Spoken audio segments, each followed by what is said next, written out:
Ja, godmorgen. Dagen er den 30. juli 08. Vi har fået lov at sove et vidunderligt sted i nat, lige ved siden af Timmerdorfer Strand, som virkelig er vesten på østkysten. Og det er et meget, meget, meget smukt og famøst sted, vi har været her. Hos en utrolig flink gut, som hed Hans. Eller Johannes, det kan vi faktisk ikke rigtig huske. Men nu vil jeg lige vise lidt hans hjem her. Det var, vi sad nede på stranden rent faktisk, som kan ses og høres herovre. Den ligger lige foran der. Og så fik vi simpelthen lov til at komme herop. Han inviterede os på pizza og spurgte, om vi havde brug for noget til vores cykler, eller vi kunne bruge et eller andet. Så efter vi har spist pizza og snakket lidt sammen, og han bød os også på vin, så fik vi lov til at gøre vores cykler ren med en vandslange og låne olie og sådan nogle ting der. Ja, så blev vi tilbudt et bad og alt muligt lækkert. Og så har vi så sovet her i nat, fordi han spurgte os, om vi ikke bare ville lægge os her i haven. Det skulle vi da være velkommen til. Så jeg står Simon og er ved at pakke sine tasker. Vi skal snart afsted nemlig. Og hvis det skulle begynde at regne, kunne vi jo lægge os ind under hans trampolin. Og her sad vi og fik aftensmad i går. Det var utrolig hyggeligt.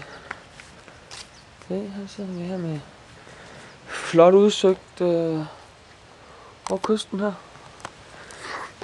Og så fik vi simpelthen også bad fra morgenen af. Et dejligt friluftsbad. Og der har været mulighed for at få vasket noget tøj. Og han ville endda give os et nummer. Han skal nemlig til Berlin her den 18. august. Der arbejder han. Han er kemiker. Og vi kunne få lov til at være hos ham i Berlin også, hvis vi ville. Og hvis vi havde brug for noget, skulle vi endelig bare ringe. Så det er jo virkelig... Det er jo fantastisk. Altså det er fandme guld værd sådan noget. Det er helt rørende næsten. Eller det er sgu helt rørende.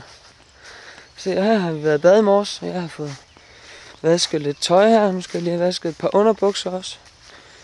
Se, her har vi sådan en dejlig brusekabine her. Så... Ja, udover at han er kemiker, så er han sgu også mekaniker. Og surfer. Den står lige der.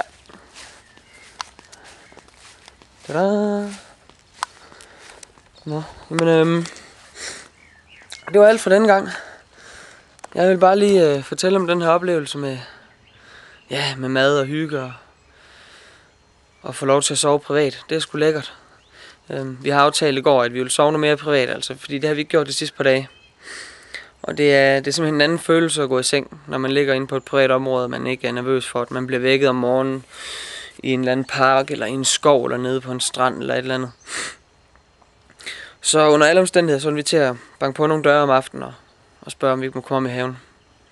Og det giver os jo også rig mulighed for at sige, kan vi købe noget mælk, eller kan vi købe et eller andet, eller hvad vi nu lige har brug for. Så det var det. Farvel.